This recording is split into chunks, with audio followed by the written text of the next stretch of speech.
Of course, general forecast awareness is power as well. Knowing what's coming, knowing when it will get bitterly cold, and when snow is in the forecast. And I will say there's a chance of accumulating snow that we're watching Sunday. A coastal storm, it's going to form. Not a question of if, but when and exactly where. And that track will determine what sort of impact, really what level of impacts we see here in Baltimore and across Maryland. I will say after looking at data today, increasing chance of snow in the forecast. But of course, there's still a lot of time between now and then. A lot of details have yet to be ironed out, and that's because we have a lot going on. One of the areas of energy, pieces of energy, and really pieces to the puzzle here with our weekend snow threat is still off the coast of California. Another here kind of spinning away into portions of Canada, and they have to come together much like the past few weekends to see where that coastal low forms and exactly that path that it takes out to sea. Well, more on Sunday in just a moment. First, though, out the door in the morning. This is the first impact to keep an eye on.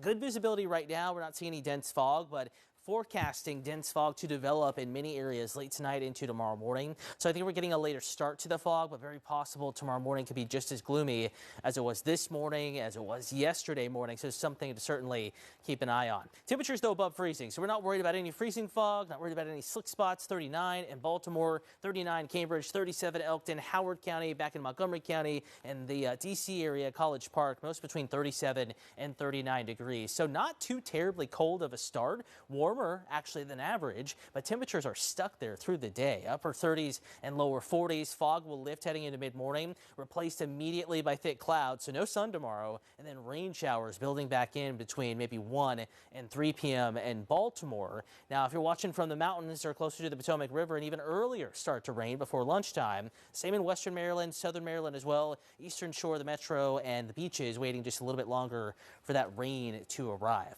Not a big range in temperatures tomorrow, but the same trend as the past couple of days. Harford County, Cecil County, Kent County, northern Baltimore County, coldest stretch of real estate. Some will stay in the 30s all day tomorrow. 43 in Baltimore, 43 College Park. Ironically, McHenry, one of the warmer spots at 49 degrees. That west wind really helps out the western part of the state. Hour by hour, isolated showers at 2. Quick spike in that rain chance by 4. So the drive home, dinner plans 6, 7, 8 p.m. Anything you have with the kiddos after the dinner time frame. It is Thursday work week after all. It's going to be pretty rainy. Hour by hour, that rain starts at noon. Steady rain 4, 5, 6 p.m. could be heavy. Good news with this, heavy enough to create a little more runoff and get some more salt off the roadways and some of the sand off the roadways and clean the cars. But more rain Thursday night to Friday morning. With a little bit of luck, 6 a.m. the heaviest is north of the state line, and most of the metro will miss out on the heaviest of the rain. But I would still plan on, in addition to fog tomorrow morning, rain tomorrow evening, that third commute Friday morning could also be a little slow.